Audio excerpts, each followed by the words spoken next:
我是佩奇，这是我的弟弟乔治，这是我的妈妈，这是我的爸爸。小猪佩奇，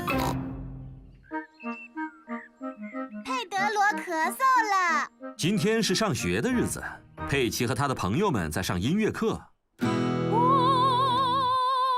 玻璃小姐有个娃娃。对不起，羚羊夫人。哦，糟糕，佩德罗咳嗽了。你们不要担心，我马上打个电话给棕熊医生。你好，我是棕熊医生。你好，医生，我是羚羊夫人。有个孩子生病了。你不要慌张，我现在就过来看看。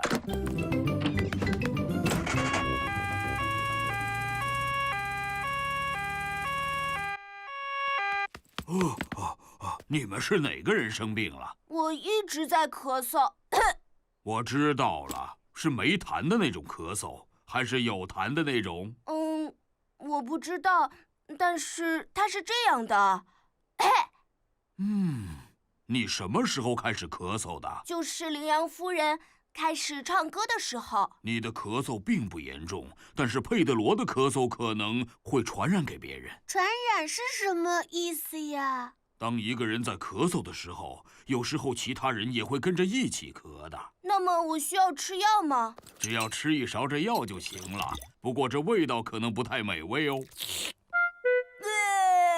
这味道就像一只在里面灌满了果酱的旧鞋。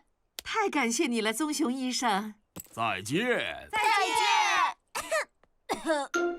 和我想的一样，佩德罗的咳嗽确实会传染。小狗丹尼和小羊苏西被佩德罗传染了。张开嘴巴。这个药的味道就好像是地毯味的酸奶一样。这个药的味道就像是花朵。做得好，孩子们，吃药的时候就该这么勇敢。那么你会生病吗，棕熊医生？不会，佩奇，我从来不生病，我每天都会吃一个苹果。再见。再见。放学的时间到了，家长们都来接孩子回家了。妈妈，爸爸，我今天咳嗽了。棕熊医生刚才已经来给我们看过病了，他还给我们吃了一种很难吃的药。羚羊夫人，你现在可以唱歌了吗？当然可以了。玻璃小姐有个娃娃，她去。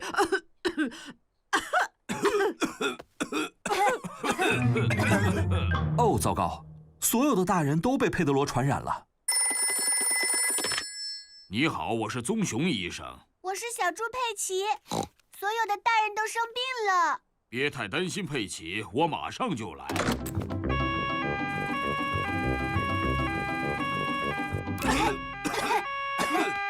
你们大家好啊，都被佩德罗的咳嗽传染了。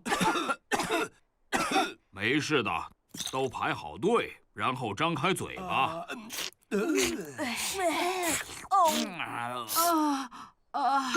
这个味道就像是淡奶糊和旧袜子。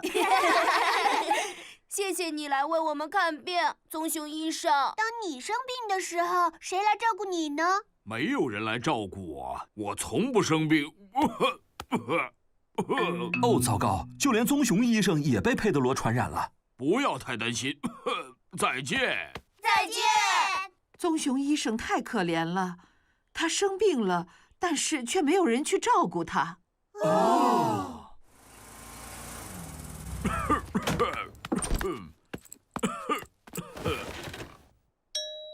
谁来找我了？你好，我们过来照顾你啦。这里有些水果，还有一个靠枕呢。你还要把这药吃了。哦，味道就像是果酱酸奶味道的淡奶糊袜子。